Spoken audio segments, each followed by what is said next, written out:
hits a running three-pointer. They call them Los Chicos de Oro for nothing. The best team in European basketball for the first time in their history. Salut l'équipe, nous sommes ensemble une nouvelle fois dans la Mercedes-Benz Arena pour débriefer cet Eurobasket. On a vécu une journée formidable, une journée extraordinaire de basket.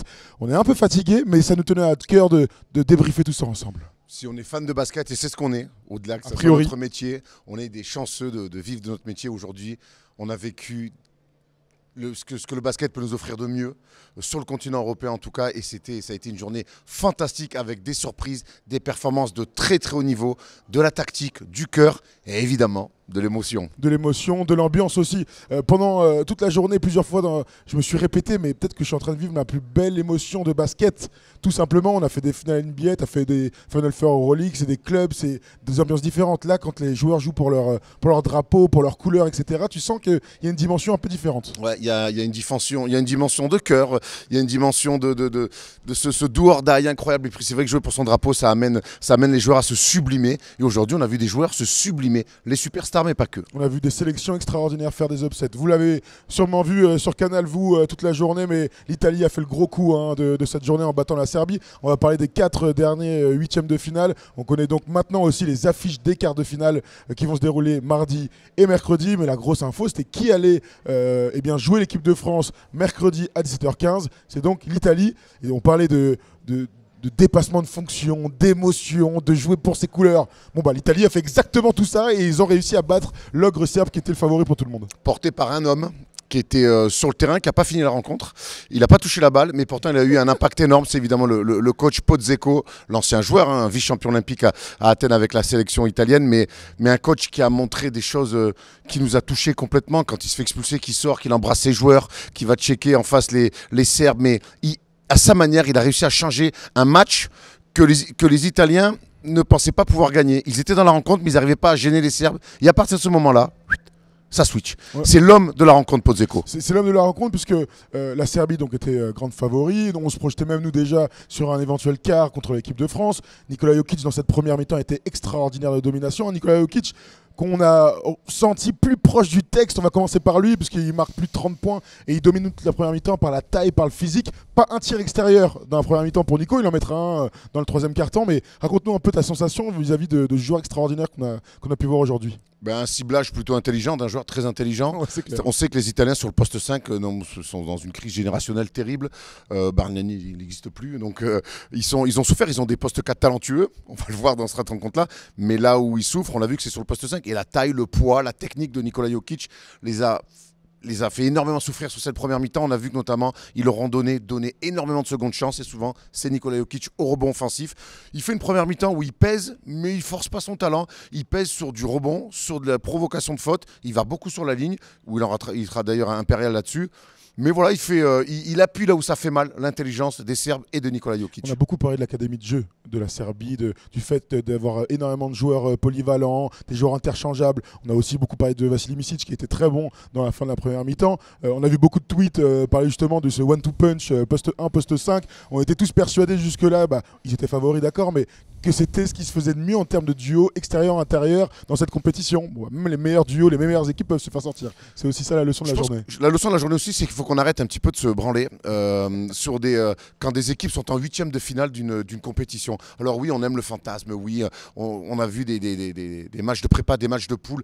Ce qui est bien, c'est de tirer des enseignements une fois qu'un duo a soulevé un trophée, a gagné des choses.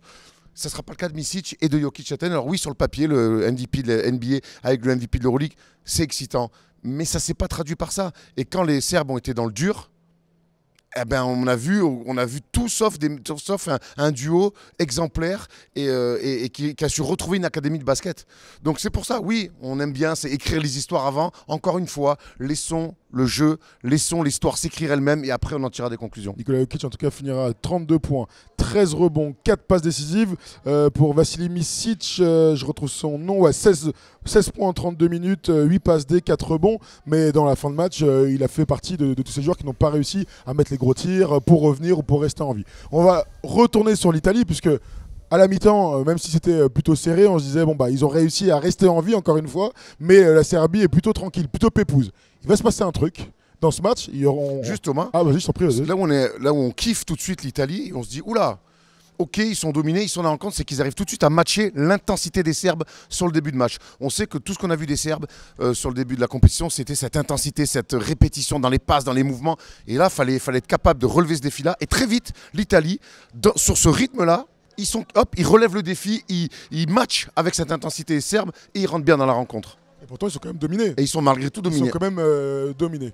Et dans ce match, il va se passer un truc qu'on va retrouver un peu plus tard pour le match pour la Grèce. C'est qu'il y a un meneur de jeu qui est au sein de cette équipe. C'est le meneur titulaire. Il s'appelle Prissou, notre ami toute précieuse. On l'aime bien l'appeler comme ça. Et j'ai cette phrase où je te dis il y a beaucoup de tirs ouverts, il y a beaucoup d'impasses de l'adversaire. Il a beaucoup de tirs ouverts, il n'en met pas un. Et je te dis, de toute façon, ce gars-là, il ne peut pas en mettre un. Bon, bien vu Thomas Dufort. Ça va tout changer. Ça va tout changer. Ça va faire partie aussi de l'impact qui va complètement changer la physionomie du match. Parce que non seulement il va mettre des tirs, mais il va avoir un coup de chaud sur 2 minutes 30. Il va galvaniser son équipe. Il va faire complètement douter les Serbes qui faisaient l'impasse sur lui et qui ne vont pas trouver de plan B. On va revenir un petit peu aussi sur le coaching de Pesic qui a été à mon sens dramatique. On embrasse Kevin Séraphin. Mais derrière, en fait, il casse un peu leur plan et les projets un peu tranquilles qu'avaient les Serbes. Et derrière, les Serbes n'arrivent pas à trouver de solution là-dessus. Et lui, il relance complètement la rencontre. Il galvanise son équipe qui reste encore au contact et qui va même passer devant. Et là, après le match, en fait, on ne va plus retrouver du tout les Serbes. Ce qu'on adore avec cette équipe italienne qu'on a suivie ces dernières années, malgré les blessures, malgré la vieillesse de certains qui ne sont pas dans la sélection, on pense à Marco Bellinelli, on pense à Gallinari, etc., c'est qu'ils arrivent toujours à mettre du cœur dans ce qu'ils font. Ils ont un jeu d'attaque. Ils ont un jeu de relance, ils ont un jeu basé sur le tir extérieur, on l'a vu encore une fois aujourd'hui. Ils ont dans la première mi-temps des moments d'adresse qui leur permettent de rester dans le match. Et dans cette deuxième mi-temps, ce qui leur permet de changer complètement le momentum, ce sont les tirs à 3 points de Marco Prissou qui a été fantastique avec des prises de risque incroyables. Alors il y a eu des 3 contre 2, des tirs en transit. Parfois on se disait, oh là il joue trop vite, il joue beaucoup trop vite. Simone Fontecchio aussi en prend, Polonara, mais 2 énormes filoches dans le momentum. Mais c'est comme ça qu'ils sont allés chercher cette victoire. On l'a dit, ils n'ont pas de poste 5. Donc mettre la balle à l'intérieur pour eux sur du post-up, ils peuvent le faire de temps en temps avec Nicolo Melli, mais ce n'est pas là-dessus leur fond de commerce. Quand ta raquette, c'est Nicolo Melli, Achille Polonara et que ton poste 3 c'est Simone Fontecchio, évidemment qu'il faut envoyer des bombinettes, évidemment qu'il faut jouer, faut prendre des risques et puis le coach Pozzecco, et pour ceux qui l'ont connu comme joueur, c'était un mec qui mettait du rythme, la mouche comme on l'appelait toujours du rythme. Il faut que cette équipe-là, elle peut pas jouer autrement. Si elle joue sur demi-terrain à 2 à l'heure, elle se serait fait détruire par ces Serbes. Donc elle a enflammé le match. Il fallait que les Serbes évitent que les Italiens prennent feu. Ben, c'est ce qu'ils n'ont pas su faire et les Italiens ont pris feu. Polonara une première fois, Prissou après. Après il y a eu donc évidemment Melli, Nicolo Melli en première mi-temps qui a été monstrueux de leadership extraordinaire en défendant aussi sur Nikola Jokic et puis Fontecchio qui est quand même un shooter d'une fiabilité rare. Qu'on retrouvera l'année prochaine du côté du Jazz. Du côté du Jazz. Il y a ce moment, on en a un peu parlé tout à l'heure, mais le moment où le coach se fait exclure, c'est cette équipe italienne prend 2 techniques en première mi-temps, et la première pour le coach, la deuxième pour le banc une deuxième fois, et donc c'est aussi une règle du basket FIBA, c'est que même si c'est pas le coach qui prend la technique, c'est son banc qui prend, et 2 techniques dans tout le basket qu'on connaît, eh bien c'est une éviction. Et ce moment, Erwan, on va s'en souvenir très très très très longtemps. Ça a duré tellement longtemps, sa sortie du terrain là. J'ai jamais vu ça. Non plus, j'ai jamais vu ça. Il applaudit, il embrasse ses joueurs, il les appelle pour faire un hug avec eux, pour faire un huddle, il les prend, il part, il va serrer la main à Pesic en face, il serre la main de tous les mecs du banc. Il est en pleurs et il sort comme ça, il est applaudi par toute la salle. C'est sifflé par les Serbes. Ouais, sifflé par les Serbes. Nous quand on l'applaudit, on a la chair de poule sur ce et on se dit ben voilà, il quitte peut-être le tournoi comme ça parce qu'à ce moment-là, les Italiens sont encore menés et en fait, il va se passer quelque chose de sublime et à la fin de match, la célébration entre l'entraîneur qui sera au bord des tribunes et ses joueurs qui vont le voir. Honnêtement, les Italiens nous ont fait un des plus beaux moments de cet Euro. Absolument, et on retiendra évidemment le câlin avec Yanis extraordinaire. Justement à côté des vestiaires, là ça a été un moment incroyable. Bon voilà, en tout cas l'Italie se qualifie au forceps face à cette équipe de Serbie, on le disait parmi les favoris. Et bien voilà, les Serbes se font encore sortir dans une grande compétition. En 2019, ils s'étaient fait sortir par l'Argentine. quart de finale qu'on avait rencontré en demi et perdu, vous le savez, hein, dans cette Coupe du Monde 2019. C'est quand même assez inexplicable d'être capable de passer d'une intensité et d'une maîtrise de son sujet aussi haute à plus rien faire. Cette deuxième mi-temps où très vite, en fait, dès qu'ils sont dans le dur, ils font que tirer à 3 points. Guduric est dramatique. Le coaching de Pesic de laisser Jokic aussi longtemps sur le banc. Dans le troisième quart-temps, dans Milutinov qui doit avoir un plus-minus dramatique. Voilà. Donc les Serbes sont passés une nouvelle fois à côté d'une grande compétition alors qu'ils étaient parmi les grands favoris de cette Coupe. Plus-minus dramatique, moins 19. Voilà, merci d'être venu. Merci Nico. Merci d'être venu. Bon, un petit truc pour ce match-là. On a vécu 2 moments de grâce pour Nikola Jokic. D'abord ce lay-up avec l'horloge des 24. Jokic, shot clock about to expire. Oh. And no need to reach. Jeff, I'm not going to count it. He banked it in off the shot clock. On s'est tous regardé, on a fait mais c'est un malade. Et le tir à 3 points où il sent la faute et il tire avec la planche. Et d'ailleurs à ce moment-là on se disait le momentum va changer. Bon, finalement les Italiens ont réussi à garder tout ça.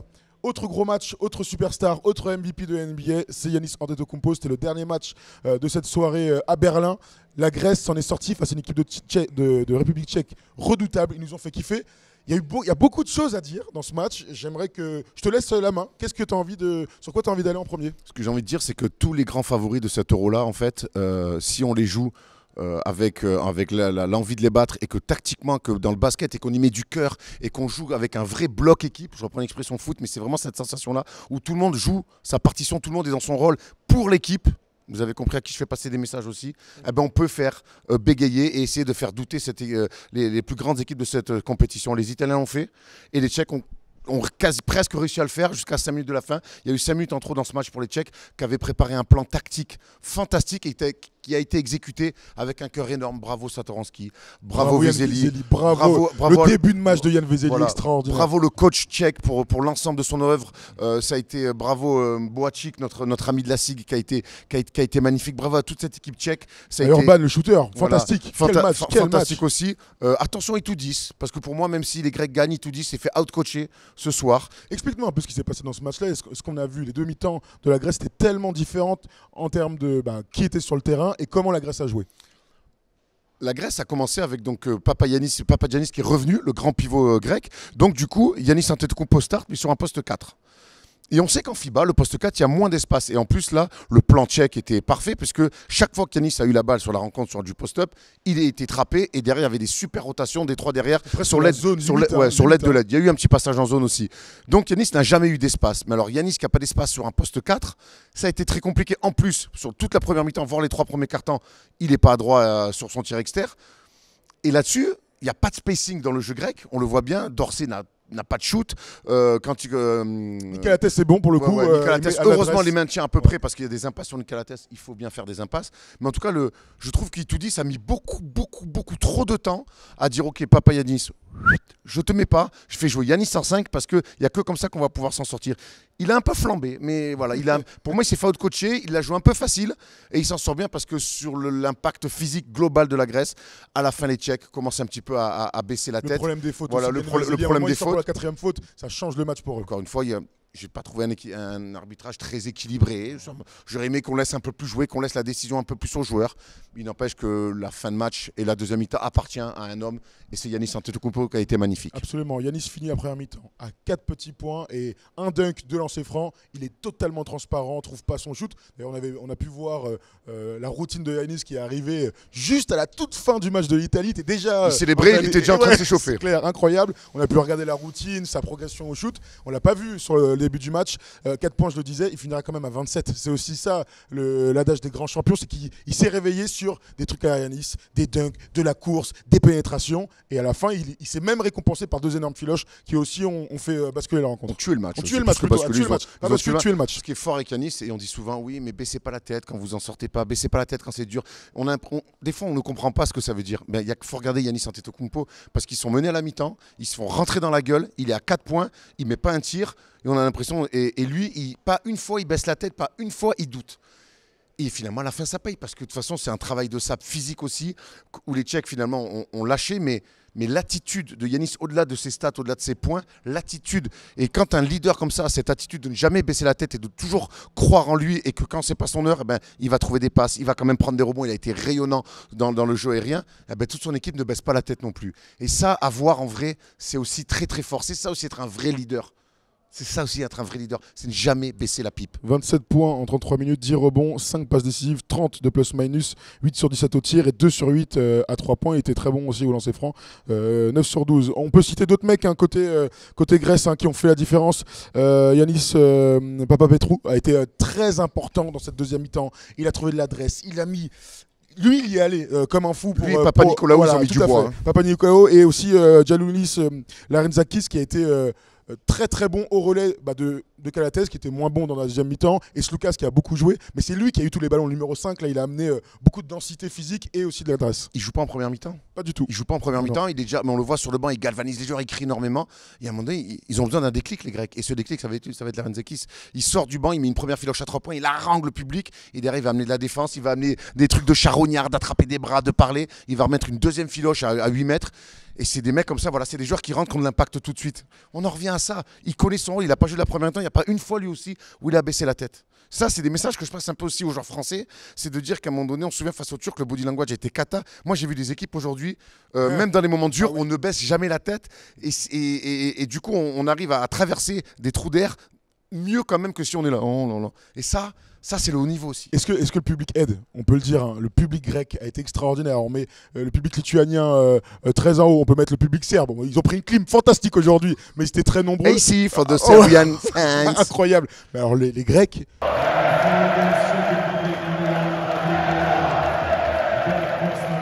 Attends, je savais pas que la Grèce était juste à côté de Berlin, moi. Ils sont arrivés. Ça voyage. Ils se régalent. Les waterpolo. Alors là, le capot, là, avec son gros truc, il était en face dans la première tribune. Il s'est déplacé dans le COP. Ils ont mis une ambiance extraordinaire. Peut-être que ça joue aussi dans le truc de galvaniser, etc. On en parle beaucoup. Et tu sens, Thanasis en fait des tonnes, mais il fait partie de tout ça, là, en termes de... Belle brique. Airball, pardon. Airball corner. Voilà. Bon, c'est Thanasis, toujours. Thanasis. Il a réduit la rotation aussi en deuxième mi-temps, beaucoup et tout dit ça. Il a énormément réduit sa rotation. Hein. Dorsey joue pas en deuxième. Non. Et voilà. Donc, mais pour finir sur Itoudis, attention de ne pas la jouer trop facile. Ce sera pas toujours contre les Tchèques, contre l'Allemagne, voilà, ça va être une autre paire de manches. Ce soir, j'ai trouvé que tactiquement, il s'est pas beaucoup foulé. Et heureusement qu'il s'en remet à sa méga superstar qui est Giannis Antetokounmpo. Il y aura d'autres oppositions et d'autres combats où il faudra un peu plus se creuser les ménages. On sait qu'il en est capable quand même. Absolument. Voilà pour la victoire de la Grèce. Troisième, huitième de finale de la journée. On a vu une performance individuelle extraordinaire. C'est la Finlande qui se qualifie dans ce quart de finale avec un Lauri Markkanen. Mais il nous a bluffé. Il a mis, je crois, 6 dunks dans ce match. D'habitude, c'est les stats de joueurs NBA, de Shaquille O'Neal, Dwight Howard et tout ça. Lauri Markkanen a été le meilleur joueur de la journée, déjà, tout simplement. Et la Finlande, il a réussi à qualifier sa Finlande pour un quart de finale, ce qui est historique. Un joueur magnifique. Un super coach qu'on connaît bien en France, la Situavic, et une équipe qui joue magnifiquement bien au basket. Ils nous ont régalé, les Finlandais. Et on en revient encore à ce bloc équipe, à ce projet commun, incarné par tous les mecs qui mettent un pied sur le terrain, faire les efforts, bien poser les écrans, courir, mettre du rythme. Voilà, c'est des choses basiques, mais ça marche. Et puis, derrière, oui, tu t'appuies sur un joueur extraordinaire qui était dans un jour de grâce et qui fait un match de mammouth. Et en face, on a vu les Croates qui restent dans le match jusqu'au milieu du quatrième quart-temps. Mais là, les efforts collectifs, le bloc équipe, il n'existe pas non plus. Le coach croate, en conférence de presse, c'est ce qu'il dit. Il dit, à un moment donné, chacun, personne ne reste... Voilà. Bogdanovic a été bon, Boyana, on va pas lui reprocher les choses, mais Isonia, c'est le meilleur exemple. À un moment donné, pour rien vous cacher, on regarde le match. Et Errol, il me dit, mais Isonia, depuis tout à l'heure, il est transparent. Et je me rends compte que Isonia était sur le terrain depuis le moment où on s'est assis dans la salle. Il a été tellement transparent, le type, que je me suis même pas rendu compte qu'il était là. Quand même, Mario Isonia, superstar européenne. Bon, on n'est pas là pour faire une émission spéciale Croatie, mais on sait que c'est une grande nation de basket. Et ça fait quand même, mine de rien, c'est depuis 1995 que cette belle nation de basket n'a pas retrouvé un podium européen ou mondial. C'est tout le temps les mêmes problèmes. Zubac était blessé, certes, mais il y a du talent. Mais mon Dieu, qu'est-ce que ça manque de liant, qu'est-ce que ça manque de passion. Et pour un peuple pour un peuple comme les Croates, c'est passionné. un peu dur à voir. Bogdanovic, je vous donne vite fait les stats. Bogdanovic, 23 points dans ce match. Mario Hezonja finit à 9 points. Il atteint même pas les 10, moins 17 de plus-minus. Darius Saric, qu'on était content de revoir. Le Buff finit à 12 points. Il s'est fait démonter par Lauri Markkanen. Je reviens vite fait sur l'équipe des Finlandais pour finir tout ça. Markkanen finit à 43 points. Il nous a montré toute l'étendue de son talent, sa palette offensive. Il y a Dirk qui est là dans la loge à chaque fois. C'est clairement, on a beaucoup fait sur en NBA, Lauri Markkanen, le fils de Dirk. C'est clairement le fils de Dirk. Hein. Ah, là, je vais lui faire des trucs de Dirk Nowitzki, sans aucun doute. Là, on sait que c'est pas un grand joueur de pick and roll, Lauri Markkanen, qui pique et qui roll. Il aime bien avoir des espaces, d'être au large. Bon, ben là, voilà, là, si tu as vu, il lui a mis exactement les formes de jeu qu'il faut pour lui. Il remonte, il a des ISO, il prend des post-up quand il veut, et puis là, il met des tirs dans la gueule. Il a des défenseurs chaque fois, mais comme il est grand, il est incontrable. Et puis dans le dribble à 3 points, et puis il court en contre-attaque, il fait les efforts, il a mis quelques contres aussi. Il a voir des prestations comme ça. Quand on a la chance, et merci la FIBA d'être au bord du terrain. Waouh, quelle prestation de Lauri Markkanen. Les Finlandais qui vont retrouver l'Espagne. Certes, ils ne seront pas favoris. J'espère quand même que Sergiu Scariolo va avoir un plan sur Lauri Markkanen parce que les Croates, ils n'en avaient pas et ils sont passés à la trappe. Donc, messieurs les Espagnols, vous êtes prévenus. Ils sont prévenus et les deux dernières choses qu'on pourrait dire, c'est bravo au public finlandais. On a vu 2-3 énergumènes fantastiques. Génial. Polo, il s'est régalé du jeune Thor. Il n'est pas jeune du tout. Mais monsieur Thor, raconte-nous un peu son déguisement. Pas un déguisement, mais son habillement fantastique. Il avait un maillot coupé en deux. Ça lui faisait donc une veste affûtée, des pecs, des abdos, chevelure blonde d'or, casquette à l'envers et il criait. Enfin, il nous a régalé. On voit des gens ici, on croise. Il y a un croisement de gens, de population. C'est fantastique. Et c'est des supporters. En plus, tout le monde se chambre, mais il n'y a jamais une insulte ou quoi que ce soit. C'est fantastique, honnêtement. Et le public finlandais, c'est bien qu'on en parle parce qu'on en parle très peu, est un super public. Fantastique, on les a tous retrouvés après prendre une bière, la bière de la victoire, parce que la célébration avec le public était super pour cette équipe. Le dernier truc que je voulais dire, c'est que lorsque j'ai vu cette équipe finlandaise jouer en vrai, je me suis quand même rendu compte que l'équipe de France ne jouait pas très bien en attaque. Voilà. C'est pas besoin de faire un commentaire, on aura le temps de rediscuter. C'est aussi le sentiment qu'on a eu. Voilà. On n'est pas pour l'instant l'équipe qui joue mieux au basket. Non, ça c'est clair. Le dernier 8e de finale, c'était le premier, a vu la Pologne se qualifier contre l'Ukraine. C'était un match, encore une fois, 94-88. Vous avez vu 3 fois cette stat 3 fois. Et le dernier match, c'était 94-86. Et le dernier match, c'était 94-88. Je sais pas pourquoi, il y avait un truc vaudou. Peut-être la FIBA s'en est amusée sur les réseaux sociaux. Donc la Pologne se qualifie avec un super Eddie Slaughter qu'on connaît très bien. On en a parlé en plus hier avec Andrew. La famille Eddie Slaughter. Clairement, la famille. Strasbourg, Lasvel. Clairement, qu'on connaît très bien en France, mais qui joue pour l'équipe de la Pologne. Cette équipe de Pologne va retrouver la Slovénie en quart de finale de 7 €. Bon courage à nos amis.